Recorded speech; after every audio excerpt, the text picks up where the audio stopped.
Bonjour à tous, j'espère que vous allez bien et que vous avez la pêche. Aujourd'hui, on va se lancer dans une aventure, dans une série. On va lire le texte de la Bible. Alors on va commencer par la Genèse, parce que la Genèse, je trouve que c'est très bien pour commencer. Et c'est le premier livre de la Bible. Et donc, oui, on va étudier ça ensemble et voir vraiment les trésors cachés à travers ce livre. Je veux aussi un peu casser l'idée que certaines personnes peuvent avoir quand ils voient l'Ancien Testament. L'Ancien Testament, pour eux, c'est juste un livre d'histoire qui raconte qu'est-ce qui s'est passé avant, mais rien de plus. Et puis voilà. Mais non, surtout pas. Pour ma part, quand j'ai commencé à lire, en tout cas l'Ancien Testament à l'époque, ça fait un peu bizarre de dire ça, ça me rajeunit pas. Et donc, quand j'ai commencé à lire l'Ancien Testament, j'ai pu remarquer en fait qu'il nous décrit pas mal de choses autres que l'histoire, mais aussi comment Dieu est, comment il voit les hommes, la relation entre lui et les hommes, et aussi comment lui il voit le péché, comment ça a bien commencé et comment le péché est rentré dans le monde. Et tout ça, ça nous apprend encore aujourd'hui en 2020 des leçons pour nous. Et aussi, c'est ça qui sera bien aussi, je pense en tout cas, c'est que quand on va lire, il y a deux façons en fait de lire, je trouve, la Bible. Soit vous lisez tout simplement ce qui a marqué noir sur blanc, et donc là on voit et on comprend ce qui est écrit, mais derrière, en réfléchissant un peu et en méditant un peu tous les textes qu'on peut trouver, on peut comprendre d'autres choses qui n'est pas marqué, mais qui est logique. Et on va voir ça tout de suite avec un exemple. Alors, pour commencer, on va prendre le verset 1 du chapitre 1 de la Genèse, qui dit « Au commencement, Dieu créa le ciel et la terre ». Alors, comme je vous ai dit juste avant, on peut lire ce verset-là et comprendre ce qu'il dit tout simplement en voyant que Dieu crée le ciel et la terre. Et moi, le raisonnement que je me fais, c'est aussi, à l'époque, quand j'ai commencé à lire la Bible, c'est mais on ne parle pas du commencement de Dieu. Quand est-ce qu'il vient, quand est-ce que lui il apparaît? Non. Pourquoi? Parce qu'en fait le commencement il est bien là par rapport à la création, à la terre et tout ça, à l'univers. Et le créateur qui est Dieu a toujours été là. Donc ça nous ouvre à quoi? Ça nous ouvre à une infinité de temps avant. Et voilà la réflexion que je me fais par rapport à ce verset. Donc c'est vraiment le Dieu où on verra dans les prochains chapitres ou plus loin, où Dieu est l'alpha et l'oméga, le commencement et la fin. Il a toujours été là. Il n'y a pas un début au créateur, mais c'est le créateur qui met un début à toute chose. Voilà, pas mal. Et donc c'est ça, en fait, le premier verset, je le prends pour l'exemple de ce qu'on va faire en fait ensemble dans cette étude biblique sur la Genèse. C'est vraiment de lire en fait les chapitres, les versets, et derrière découvrir le trésor caché en fait qu'il peut avoir. Qu'est-ce qu'on peut comprendre derrière les versets aussi, et des leçons surtout, c'est même le plus intéressant à mon goût, les leçons qu'on peut retirer sur nous-mêmes. Qu'est-ce que Dieu veut nous dire encore au jour d'aujourd'hui avec ce livre qui est relativement vieux et qui a été écrit il y a très longtemps. Petite info, je ne sais pas si vous savez, la personne qui a rédigé la Genèse, c'est Moïse. Voilà, j'espère que vous avez appris quelque chose. Alors, au verset 3, là on va voir ensemble les 7 jours que Dieu a utilisés pour créer l'univers. Dieu dit qu'il y ait la lumière. Et là, donc premier jour, c'est la lumière. Le deuxième jour, qu'il y ait une étendue entre les eaux pour les séparer les unes aux autres. Et donc l'étendue, en fait on voit par la suite que c'est le ciel. Donc Dieu créa ça. Troisième jour, que les eaux qui sont au-dessous du ciel se rassemblent à un seul endroit et que le sec apparaisse. Là, on voit donc que Dieu fait remonter la terre ferme, tout simplement. Remonter, c'est un peu comme ça que je comprends, quoi. Puis il dit que la terre produise de la verdure, de l'herbe à graines, des arbres fruitiers qui donneront du fruit selon leur espèce. Et ça continue en fait, et là c'est la végétation. Pour ce troisième jour, si je ne me trompe pas. Yes, c'est ça. Et dans cette explication, les gens, de ce troisième jour, il y a une phrase déjà qui me titille. Il est marqué « Dieu vit que c'était bon ». Et je me pose la question et je me dis « Mais Dieu, il savait que ça va être bon. Pourquoi il a besoin de faire l'expérience pour comprendre que ça fonctionne? Je me dis, Dieu sait toute chose. Et en fait, déjà, là, ça m'apprend une leçon de nous quand on commence à mettre des choses en place. Par exemple, vous avez un projet X, un projet de vie que vous voulez faire. Et pour voir si ce projet fonctionne, ben, commencez à le faire, arrêtez-vous et observez. Si vous voyez que ça prend du fruit, si vous voyez que ça fonctionne, eh ben, c'est une bonne chose. Si vous voyez que ça commence à dégringoler, ça va pas. Par exemple, un exemple très concret, vous voulez construire un mur, donc vous cherchez des pierres, hop, vous les posez, tac, tac, tac, tac, tac, tac. Vous commencez à le monter sur un mètre, j'ai un exemple comme ça, et vous vous posez, vous vous arrêtez, vous regardez, vous attendez peut-être une journée, et le lendemain, si le mur il commence à faire ça, bah là vous dites on va s'arrêter là, on va pas monter pour aller continuer jusqu'au toit, il y a peut-être un problème au niveau de la fondation. Et en fait, c'est ce que Dieu peut nous enseigner à ce moment-là. Quand on commence à faire des projets, des idées, et ben on les commence et après on s'arrête, on regarde, on observe. J'ai l'impression que c'est déjà un enseignement sur comment faire pour lancer un projet.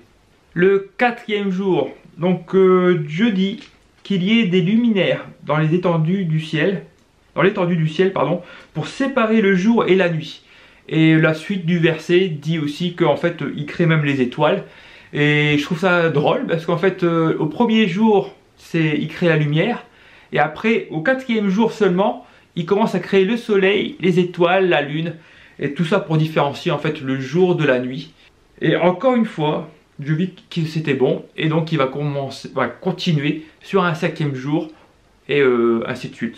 5e jour, Dieu dit que l'eau pullule l'animal vivant et que les oiseaux volent au-dessus du ciel, dans le ciel, pardon, au-dessus de la terre. Première vague d'animaux, hop, on a le droit à toutes les créatures marines, toutes les créatures, on va dire, aquatiques, et à tous les oiseaux de différentes espèces. Et Dieu les bénit en disant, allez-y, reproduisez-vous, il faut qu'il y en ait tout plein. Place maintenant au 6e jour, où Dieu dit que la terre produise des animaux vivants selon leur espèce, du bétail, des reptiles et des animaux terrestres selon leur espèce. Et la deuxième vague d'animaux qui, avec tout ce qui était dit là à l'instant, là il n'y a pas à chercher à comprendre. Tout le reste des animaux sont créés ce jour-là. Et la journée n'est pas finie. Dieu se pose, il est comme écrit, Dieu vit que c'était bon, encore une fois, il crée, il analyse, il voit que c'est bon. Et enfin, pas le 7e jour, mais toujours le 6e, puis Dieu dit, faisons l'homme à notre image, à notre ressemblance, qu'il domine sur les poissons de la mer, sur les oiseaux du ciel, sur le bétail, sur toute la terre et sur tous les reptiles qui rampent sur la terre. Donc, toujours à ce 6e jour, Dieu décide de créer l'homme. La suite nous dit, Dieu créa l'homme à son image, et il le créa à l'image de Dieu. Il créa l'homme et la femme. Dieu les bénit et leur dit, reproduisez-vous, devenez nombreux, remplissez la terre et soumettez-la, dominez sur les poissons de la mer et sur les oiseaux du ciel, et sur tout animal qui se déplace sur la terre. Dans cette création, alors là on est au 6e jour, dans cette création il y a un chouchou, et c'est l'humain. C'est l'humain, pourquoi? Parce qu'en fait, moi je le vois comme ça en tout cas, parce que tout ce qu'il a créé, il va le donner à l'homme, on dirait. Il va vraiment le donner à l'homme, et il va le bénir en disant que tout ça c'est pour vous, vous allez dominer sur toutes ces choses-là. Et c'est intéressant, on va en revenir tout à l'heure. La suite nous dit, Dieu regarda tout ce qu'il avait fait, et il constata que c'était très bon. Il y eut un soir et un matin, ce fut le 6e jour. Le 7e jour, Dieu mit un terme à son travail de création. Il se reposa de toute son activité le 7e jour. Dieu bénit le 7e jour et en fit un jour saint parce que ce jour-là, il se reposa de toute son activité, de tout ce qu'il avait créé. Encore une fois, Dieu se pose à un moment donné au 6e jour. Il observe et il voit que ça marche très très bien, toute la création. Hein. Et le 7e jour, on parle quand même du 7e jour, Dieu se repose. Par rapport à ce 7e jour, on en avait déjà parlé à une réunion auparavant, où Dieu se reposa de son travail. Et Pourtant, la Bible nous enseigne que Dieu est tout puissant. Et pour moi, en tout cas, quand je comprends ça tout puissant, je comprends qu'il a pas besoin de forcer, en fait, entre guillemets. Il n'a pas besoin, pour moi, de se reposer après toute une création qu'il a faite. Parce que, pourquoi? Parce qu'il est tout puissant. Et en fait, là, je peux comparer en fait ces 7 jours de travail, ces 7 jours de création, à une semaine. Et moi, la leçon que j'ai pu en tirer, c'est que ça nous a donné, pour nous, êtres humains, un rythme où on peut travailler 6 jours et que le 7e, il est fait pour qu'on puisse reposer. Un rythme de travail. Et parmi ça, voilà la leçon qu'on peut en retirer. L'équilibre de vie qu'on peut avoir le 7e jour, il est fait pour se reposer. On peut remarquer une chose lors de cette création. Durant ces 7 jours de création, la dernière chose qui a été créée par Dieu, c'est l'homme. Et quand je vous ai dit au début de la vidéo que le fait de lire l'Ancien Testament, ça nous permet de révéler un peu le cœur de Dieu, comment il est, comment il voit l'homme. Et alors là, on a un bon exemple. Vous voyez, le fait de lire la création, on voit en fait un ordre que Dieu mais en fait l'ordre que la création s'est faite. Dans quel ordre? La lumière au début, ceci, cela, et l'homme en dernier. Je vais vous raconter une histoire. Imaginez-vous un couple, donc un couple qui s'aime, qui vivent dans un appart, dans un appart où il n'y a qu'une seule chambre, une seule pièce pour dormir, et après bon, il y a cuisine, une pièce à vivre et tout ça, mais c'est comme un T2 quoi. Il y a juste dans cet appartement une chambre, il n'y en a pas deux. Et le couple ont un projet, ils veulent avoir un enfant. Tous les deux ont décidé, ils ont vraiment envie d'avoir un enfant. Et pour cela, il va falloir que les choses changent. Parce qu'il faudra que l'enfant ait sa propre chambre. Alors, comment ça va se passer? Le couple va décider de travailler plus durement pour gagner mieux leur vie, pour mettre des sous de côté. Ils ont pour projet de déménager et de choisir une maison. Ils vont même aller à une maison. Ils vont tous les deux travailler pour avoir un CDI, pour pouvoir avoir un prêt. Ils vont visiter des maisons. Ils vont en trouver une avec un jardin. Ça va leur sembler une belle maison comme ils veulent. Et les papiers sont faits. Ils signent, ils payent le prêt. Ils emménagent. Et là, ils se disent, on a tout pour accueillir l'enfant. On peut commencer à y réfléchir pour en faire un. Et donc là, bon, je ne vais pas rentrer dans les détails. Les choses se font. Les choses se passent. Et la maman est enceinte. Et alors là, ça fonctionne. Et donc, ils décident de quoi? De préparer en fait la venue du bébé. Et donc, ils vont faire quoi? Ils vont aménager la chambre. Ils vont se dire, bon, on va mettre un lustre comme ça. On va peindre les murs. On va acheter un berceau. On va acheter ceci. Tous des équipements pour le bébé. Une table à langer. Tout pour préparer la venue du bébé. Et 9 mois plus tard, le bébé arrive. Il accueille. Les parents, ils sont heureux. Ils sont contents. Et ils vont tout faire pour vraiment faire en sorte que bébé soit vraiment à l'aise pour fêter l'événement, l'arrivée du bébé au monde. Et voilà l'histoire. Pourquoi je vous raconte ça? Vous voyez un peu le cœur des parents. Ils ont envie d'avoir un enfant dans cette histoire-là. Et donc ils vont tout mettre en œuvre, ils vont faire des efforts, ils vont tout mettre en œuvre pour pouvoir avoir ce bébé, accueillir ce bébé. Et ils vont même penser jour et nuit bébé, quoi. C'est vraiment un objectif commun au couple, c'est l'enfant qui va venir. Et avant même qu'il soit conçu, les parents, ils aimaient déjà l'enfant.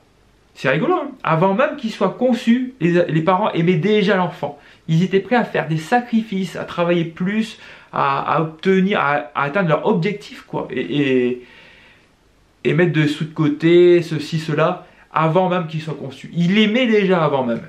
Après, une fois que la maman a su qu'elle était enceinte, ils avaient préparé dans cette histoire-là, comme je vous ai dit, l'appartement, ceci, cela.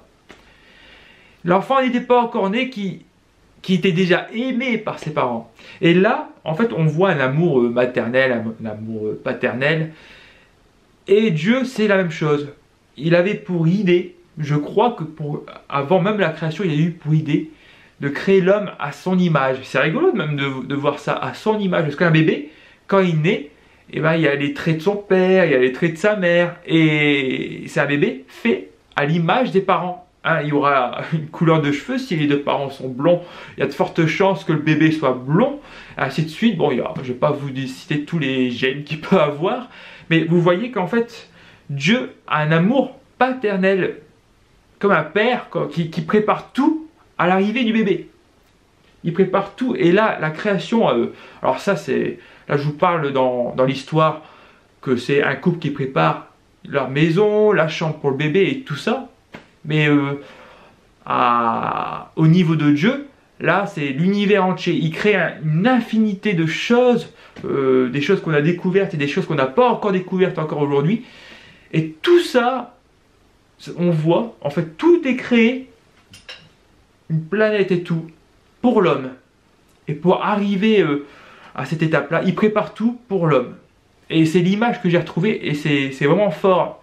Et par rapport à cette relation qu'il y a entre Dieu et l'homme, la base c'est quoi? C'est l'amour. Dieu a vraiment été amour avec l'homme depuis le début. Depuis le début. Tout a été créé pour lui. Tout.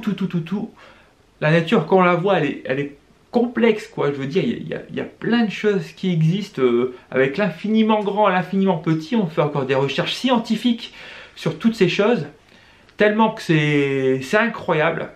Ça nous dépasse. On comprend pas tout comment ça fonctionne, et Dieu a créé tout ça, quoi. Mais Dieu a créé tout ça pour nous, pour qu'on puisse être bien, et il nous l'a même tout soumis ça à l'homme. À la base, c'est passé comme ça. Les animaux sont soumis à l'homme, tout.